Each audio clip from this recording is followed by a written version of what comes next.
In a rare presentation, a senior trader from our proprietary trading desk shares with our new traders surprising advice on risk management that was critical to his success. Hi, I'm Mike Bellafiore, co-founder of SME Capital, a proprietary trading firm located in Midtown Manhattan, and I'm also the author of the trading classic, One Good Trade, in the Playbook. In this video, a senior trader shares his advice on risk management to new and developing traders and the keys to success during his trading journey.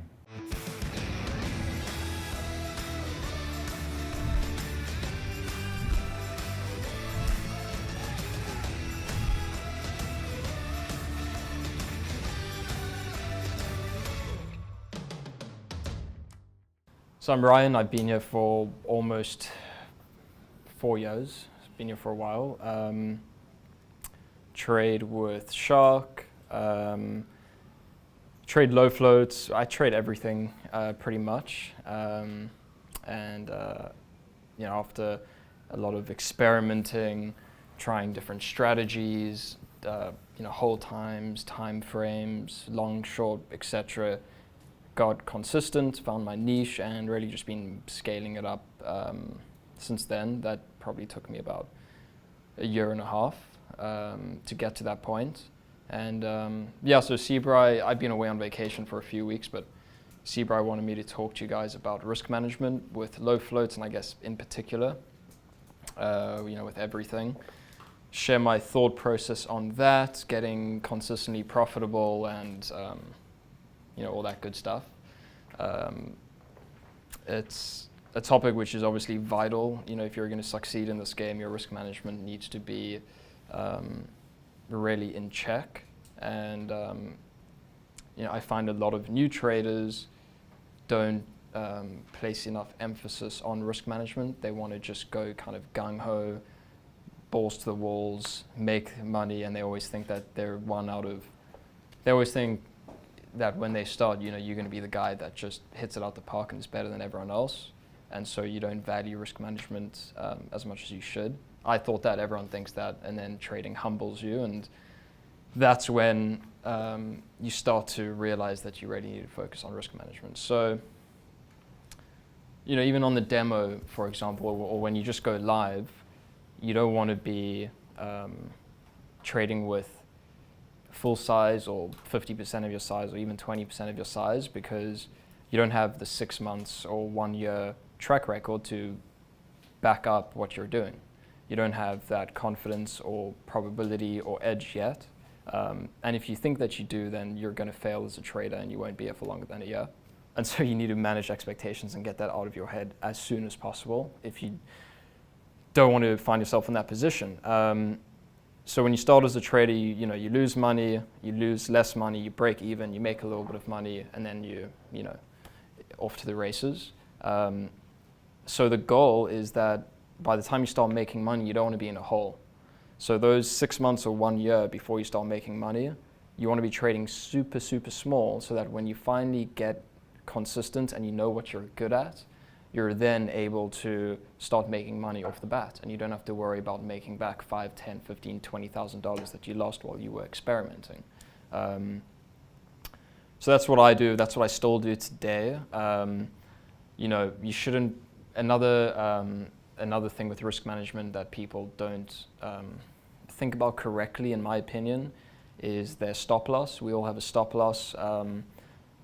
You shouldn't be hitting. Say when you start, your stop loss is $100 or $500 when you go live. You shouldn't be hitting that more than maybe 5 times a year, max, even 3 times a year. Because that $500 may seem small, but as a percentage of what you're risking on a trade, that $500 is the same as $8,000 or 10. My stop now is $8,000. I don't hit that more than like 3 times a year, because why should I be putting 100% of my risk on one trade or one day if I don't have like a 90% win rate on that particular trade? And those trades only come by 3 times a year. So you should not be stopping out regularly, even on the demo. You should, treat that paper money with respect. And all of your trades should be backed up by statistics that you've collected on TraderView. and I know it all sounds boring and whatnot, but trading is your small business. You guys are all entrepreneurs in that sense, and so every trade you place should not be wishy-washy. It should truly be in the sense that, this is where I'm wrong, this is where I'm putting on my size, this is where I'm going to be adding or taking off, and the reason why I've put on 20% of my daily risk, is because the past 6 months this trade's been working. 75% of the time, I make money in it, et cetera, et cetera. Like, you should be able to explain everything that you do. If you want to learn 3 real-world setups that our traders use, including the simple setup that we teach all of our new traders, and the setup that turned one of our traders into a 7-figure big money earner, check out the free webinar that we're currently running. Just go ahead and click the link that should be appearing right now at the top right-hand corner of your screen. That's going to open up this free registration page in the new window, so don't worry, you're not going to lose this video. You're going to learn more in a couple of hours from this trading workshop than from years of online education. Once you get that formula, you'll be able to see that things are working. So like a little bit about what I do and how I manage trades. I'll talk about a trade that I made today in AGRX.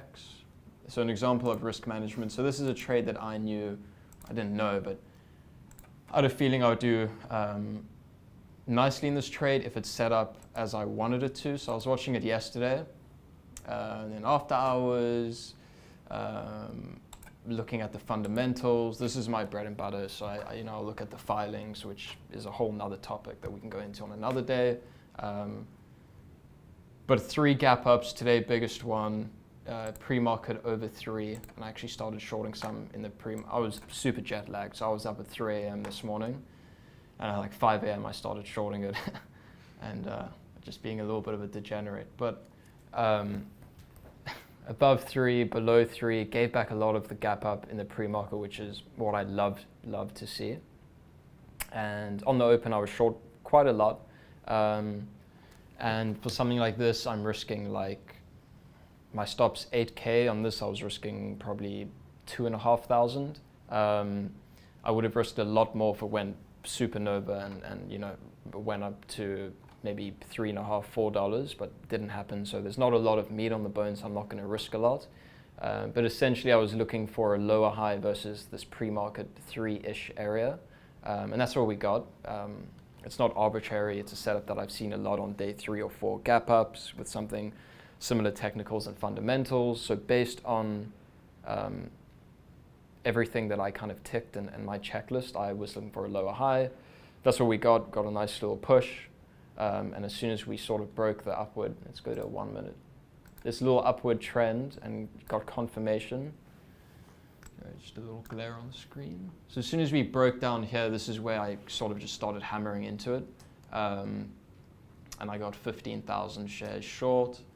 And then pretty much just held that. It came off 20 cents, covered a little bit, popped back up, re-shorted what I covered, and then just held the 15,000. And then we broke lower and covered into this wash quite a lot. So anyways, waited for my setup. I'm not here to talk about this particular trade, but knew what I wanted to see, planned the trade, traded the plan. So I made about 8,000 in that today, and my biggest loser today was $400. So like, you do the math on the risk reward of what I lost today in my worst trade and what I made in my best trade today. And that's simply because I know what I'm good at, I know what I'm bad at, I know where I should be putting on risk, and I know where I should be risking $400 on a trade. As opposed to just like, trading 15 things in one day, which I used to do. And I would make money consistently, but not nearly as much as I could. And so I've tweaked a few things. And it's all about being patient, selective, and really knowing what you're good at and what you're not good at, and then having that foundation of risk management to implement everything. It's super important. All of the guys here, like Shark, Swang, Raf, it's easy to just see them like putting on so much size and making a ton of money and thinking that they're an overnight success, but you haven't seen the first 5 years of when they were trading before they were making all the millions that they're making today. And they focus so strongly on risk management. It was Shark that told me 4 years ago when I joined his team. As soon as I joined his team, I wanted a bunch of size. It's like, give me 5,000, 10,000 shares. He was like, well, are you making money? And I said, no. And he was like, well, you should be trading with 5, 10 shares every day. And I was like, are you crazy? I'm here to make money. He was like, yeah, well, first off, you're here not to lose money and learn how to trade. So stay on 5, 10 shares. And once you've been net profitable for 3 months consistently, then we can bump you up. And it took me a while, but I achieved that and I could back it up with my results. And then since then, it's just been building on that. And Shark did the same thing, Swang did the same thing. So I guess it's easy to see guys swinging for the fences now and wanting to just jump on board and like be an overnight success. But it's taken everyone that's still here making money. It took them a while to build the right habits and processes. So it's important to realize it's a journey and to work every day on building these habits and speaking to other traders and see what their journey was like and currently is. So that's my spiel on risk management, what I wanted to touch on. So any questions? That's where you guys will get the most value, I think. I have one question. What's up? So, what is something that you would say that we should do in the beginning to like not let us get in our heads? So if let's say like we're only risking like 30, 40 bucks on a trade, how do we stop ourselves from not kind of feeling mad when we only make like $75, or not then kind of like risking like too much maybe on future trades like during the day because you thought that you should be up more or something? Well, why would you think that, first of all? Just, I mean, just like a So, okay. nature. So Yes. I got you. So I understand. I used to think that too. I thought that today. I was like, geez, I could have shorted 30,000 and made $15,000, $16,000 instead. But it's, why I didn't do that, because I wasn't confident enough to put on more size. Why was I not confident enough? Because in this, first of all, I've been on vacation, so a little bit sloppy, and in this particular setup, I don't have enough stats, whatnot, to back it up. I'm not coming off the back of a few winners in the same type of setup, so it's fair that I didn't make more. And the same should apply to you. If you made $30, $40, $50 in a trade, then there's a reason you only made $30, $40, $50. If you should have made $100 or $200 in the trade, maybe because it's a trade you're not that familiar with, maybe you got a little bit lucky, maybe your sizing was off, you didn't add where you wanted to add, so those are all things that you work on individually. So at this stage, you want to allocate that time and energy to thinking more, I guess, proactively, constructively, positively, in the sense of, well, I should have made more, but why? Always ask yourself, why? Is it because I think I just should have made more because I'm worth more than $30 in a trade? But that's not a good reason. I should have made more because I see that once we broke below VWAP, put in the lower high confirmation, that's where I should have put on double the size. That's great. That's really good work. Or I should have made more because the last 3 trades I had, they all worked in the setup, so I should have naturally sized up and allocated more risk because this trade's, providing me with most of my income at the moment. So it's, that type of thinking. And then that will never go away. You'll never be satisfied with the trade. You'll always want to do better, but you always want to kind of figure out why it is that you feel that way, and then hopefully it's constructive. Yeah. So question about locates. At what point would you consider a locate too expensive to really be worth or is it a case-by-case basis? Well, it's case by case. I got screwed on this. Because I was up so early, at like 5 a.m. I was just sitting there and you had to locate it. And so I located a bunch for 6 cents, so $60 for 1,000, and I located a bunch. But I had to because it wasn't available. The way I thought of it was, well, this is at $3 at the time, so I think I can maybe catch 50 cents to a point in this. So am I really going to let 6 cents scare me from getting 10,000 locates? No, but like if this was a 50-cent stock and I thought I could only catch 15 cents, then I wouldn't pay 6 cents for a locate. But if it's like, 6 cents versus catching 1 point, I'll do that. And then obviously at 8 a.m. or 8:30, it was easy to borrow, so you could short unlimited. You never had to get locates, but I was just a little bit slow and stupid. But so that's how I think about it. How much am I paying versus how much do I think I can make if I'm right? And are you charting, and is there a correlation between the price of the locates and then the following price action on the chart? Well, usually if something has a small float and the stock's still in an uptrend and it's going higher and higher, every day the locates will get more expensive because it's just more in demand.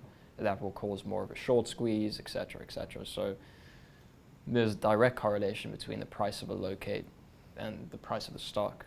If it's a low float and it keeps on going up, that's just basic economics 101, supply and demand. Fair. Yeah. And are you able to see, is there any resources, database, anything of that sort where you can see how much the locates were before? No, you can't, unless you chart it yourself, but no. That wouldn't really be useful, but because it changes, changes day by day. In terms of it's kind of arbitrary, that whole locate business,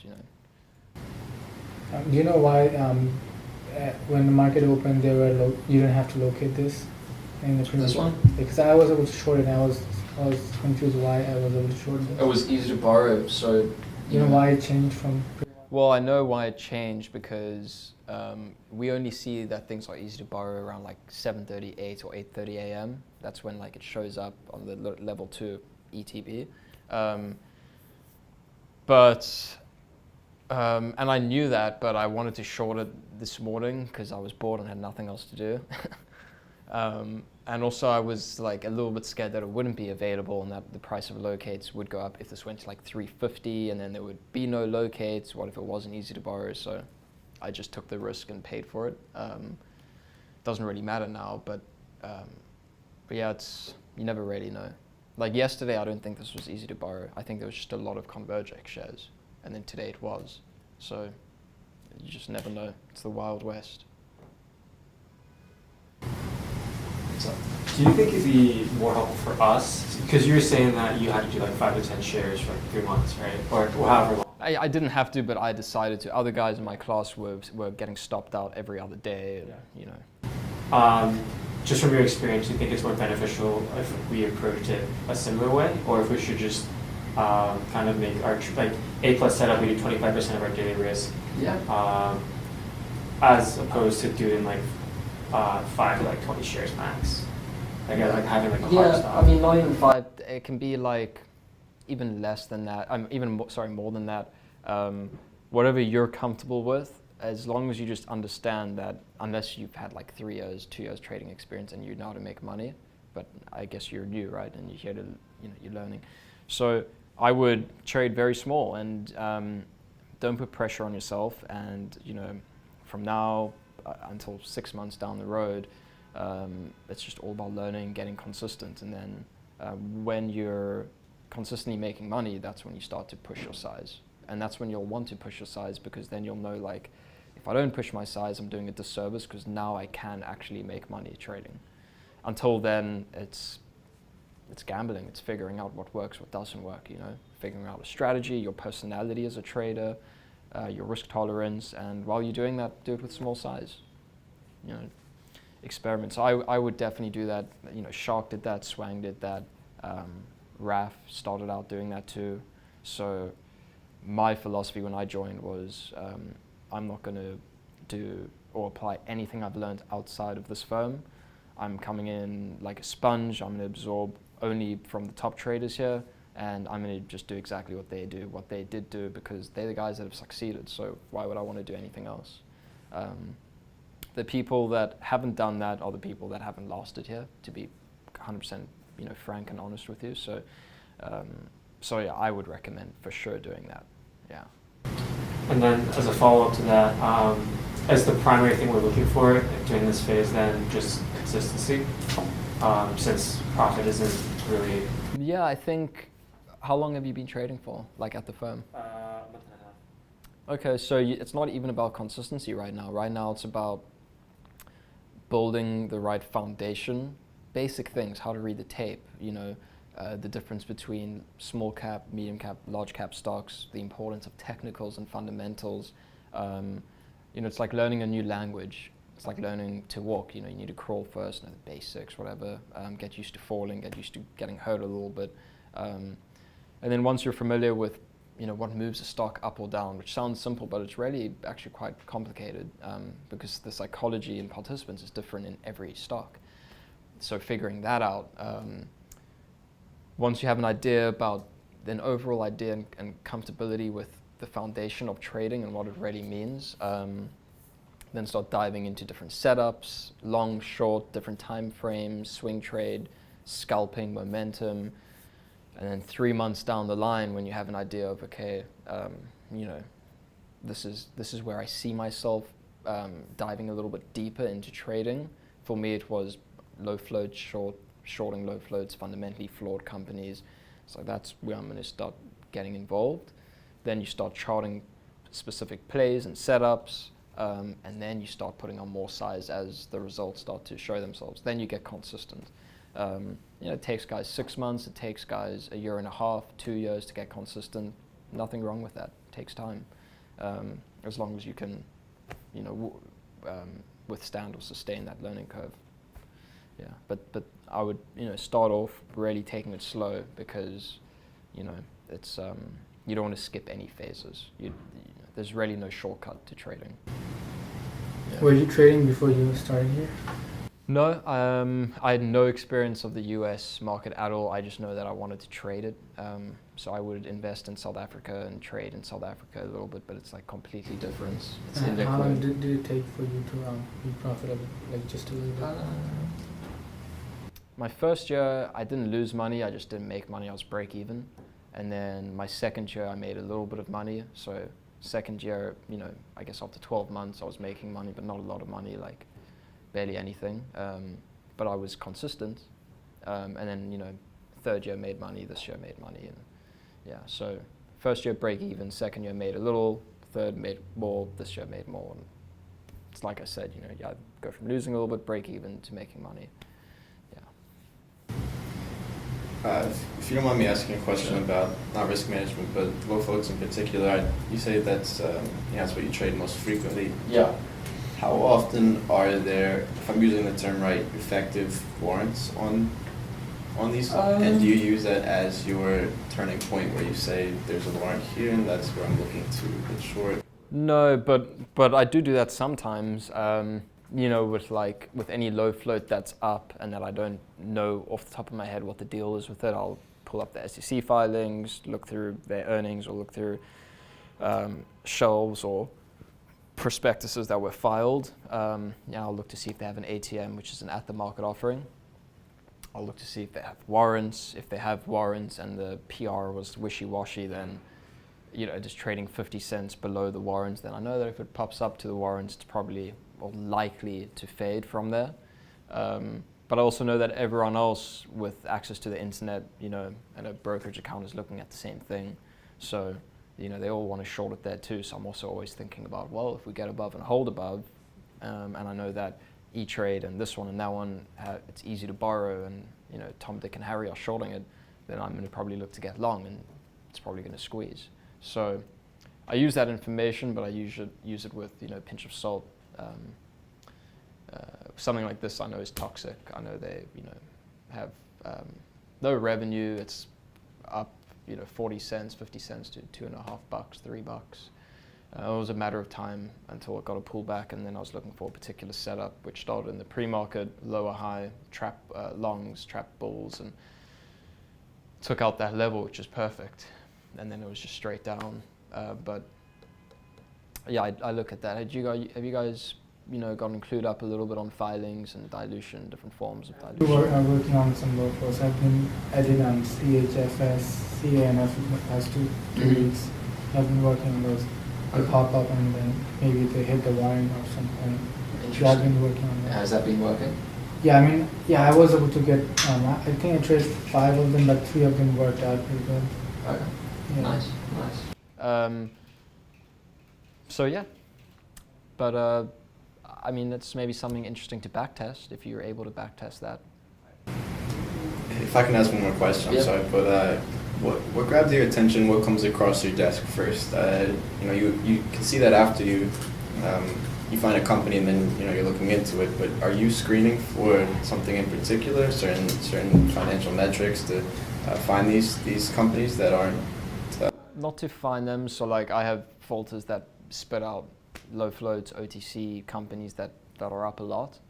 Once they're up a lot, I start off with the basics, looking at the float size, short interest, speaking to a few guys, around that are trading with retail accounts, see what access to locates that they have. So just an overall picture of potential to squeeze, et cetera, et cetera.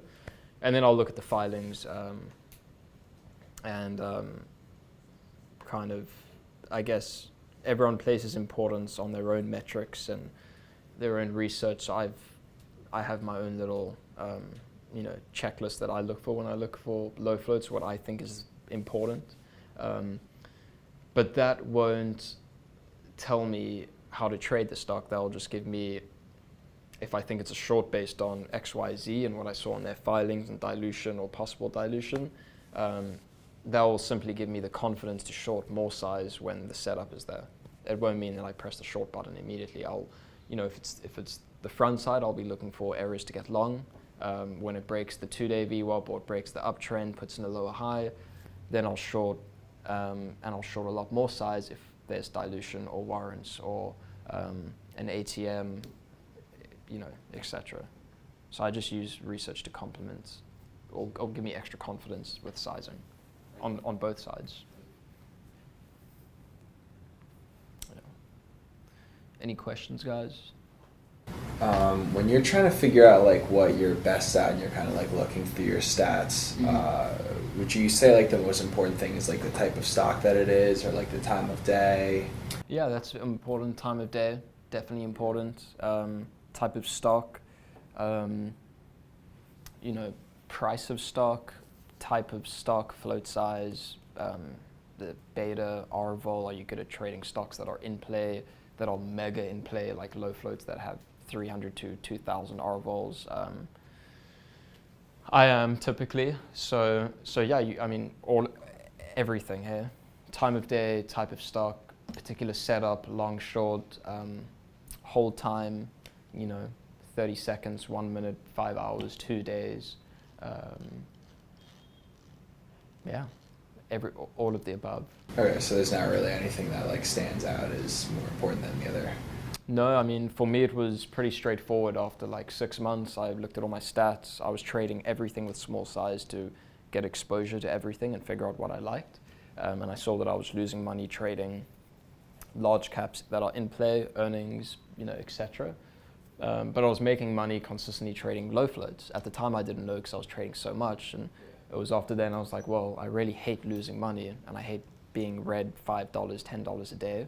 So I'm going to actually just cut out everything that I've lost money on. So large caps, long, short, the 10, 15 setups I was trading. And I'm going to double my size from 10 shares to 30 shares or, triple my size in low floats. And let's see what happens after a week. And then I had a consistent week. I was like, I may be onto something. Let's spend some more time diving into these particular setups. Where did I make the most money that week? And then I even refined it. I was like, well, I was doing better trading the low floats with higher R-vol, so I'm going to put more size and risk on those ones. Keep the size on the lower R-vol, higher price low floats at the same, and let's see what happens after a month. After a month, I was profitable, and then I continued refining it. And then, after a year, my goal was to then earn a living from trading low floats, and I did. And then I was like, well, now let's apply that to OTC stocks, which is a whole nother ballgame. Trading these, scam pump and dump OTC names. People think like, oh, that's shitty, blah blah blah. These like 10-cent stocks that go to $5. You have 4.5 points of downside if you trade them. No one else is trading them. If you can find them, you can do the research. A lot of money to be made there. So I focused on that, and 3 OTC trades last year was like 50% of my income last year, because there was just so much, you're talking about 10 points in one day straight down, not even an uptick. A lot of opportunity. So I focused a lot of attention there. And then I started applying that thought process to just like how you build different streams as you gain more experience, is what I'm trying to explain, to the Beyond Meats, the Rokus, IPOs, so large caps that I believe are shorts or that are backside to, blown out moves. And I also get long. I get long a lot of stuff, but it all started with perfecting one thing and then taking that skill and applying it to OTCs and then large caps, different setups within large caps, and then branching out to getting long a bunch of different stuff now too, and collaborating with traders. Would you say most of the better setups on these low floats are on the short side? Like instead of chasing the big long? I mean, I think so, but definitely not the case. I think long, short, setups are, stocks go down a lot faster than they go up. So I like that. I like to short because I think I'm very cynical in my nature with trading. I'm a very cynical trader. So I gravitate towards that. But the guys that make a lot of money getting long these, you can control your risk really, really well. And the setups are super clean. I mean, just this yesterday, into the close and after hours, even though the market closed and it's after hours, this is still a beautiful trade. And I know a couple of guys that got long on this break and then held into the close and caught this move because they realized everyone short had to cover. They were going to get squeezed, and after hours it's very illiquid, so they took advantage of that, and it's a beautiful trade. So there's a lot of opportunity. Even today I thought about getting long on this down move. Instead I didn't. I just got flat and whatever, but I thought about buying a bunch down here because you could clearly see that it was a bit of a bottoming action. Then over here I thought about getting long again, V bottom, a little bit of a base, higher low, pushed higher, but I just didn't want to. But there's a lot of opportunity because they're so volatile. So if you can just trade and not be biased, you can make a lot of money on both sides with low floats. Again, it went from $3 to $2. People are like, oh, it's 1 point, but it's actually 33% of the stock. What large cap are you going to get a 33%? Are you going to be able to catch 33% of in 2 hours, 3 hours? That is liquid, and you can take. I took 15,000 shares. I know a trader that took 200,000 shares short this. It's $200,000 with 10 cents of risk. So, a lot of opportunity trading these. They may not be sexy, they may not be Facebook or Amazon or Apple, but if you can manage your risk well, build consistency, then a lot of money to be made in these names because the risk to return is really amazing.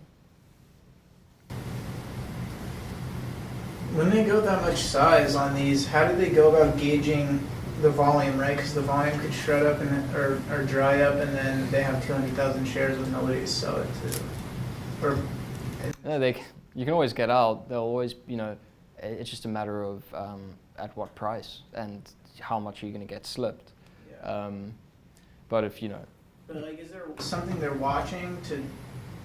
Because I know these low floats, they'll cycle a lot and then all of a sudden just dry up. Sure, you're watching the overall volume and how the stock has traded the past couple of days, the amount of volume that it's done. This has been thick. Yesterday it did 33 million. Today at that time of day it was on track to do the same amount. And so, that was just kind of what they thought. And then in terms of he was thinking in terms of risk reward. So, the stock's at 280. I believe it's failed now. So in this area, we're seeing against sort of 290, 295-ish worst case.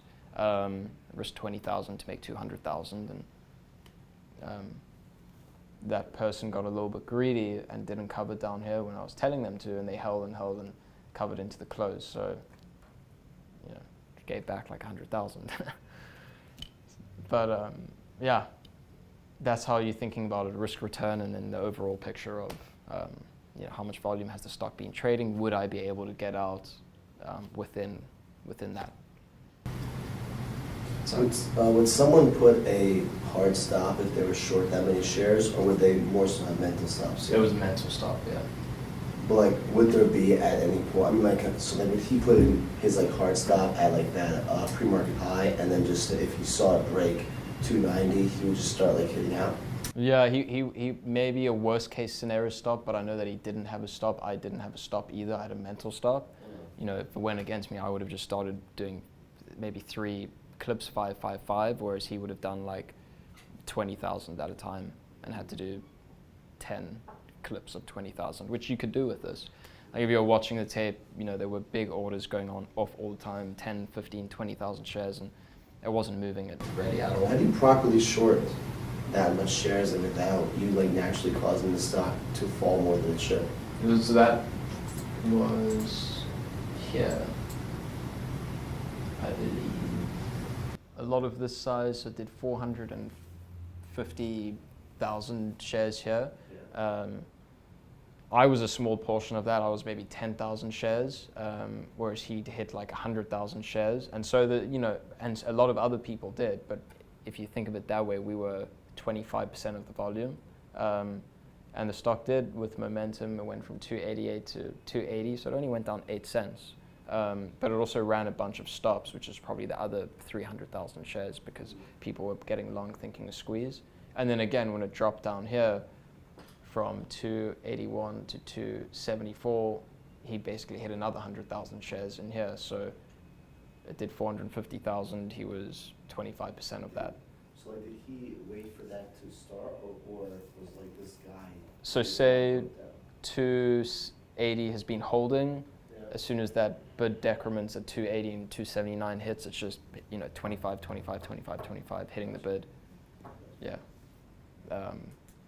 I don't think he offered in once. It was just hitting the bid. I did that too. I didn't offer, until this, when I added back what I covered down here. But this whole thing is just hitting the bid, because like, screw it. If you want in, you want in. Just got to hit it. But you're able to do that because you know where you're wrong, you know where the stock can go, and you know that you have amazing risk reward. And yeah, I really hope tomorrow this pops up and fails around 260-ish, because then it could be a really nice trade. SSR is on, which makes it's going to be a little bit shitty tomorrow, but there's so much downside in this. Also a lot of upside if it traps long, so it's important to keep that in the back of your mind. But I think 260 and then back in that range, sort of 235, 240-ish. Take out that tomorrow. This will test $2 again. So if it sets up, I'll be looking to put on the same size, if not more, because now I have a little bit of profit from today to play with tomorrow. So now it's your turn. Which effective trading technique from this video will you try next? Is it trading very small until you are profitable, or to ask where you're making money and add risk on those setups? Let us know by leaving a comment below right now.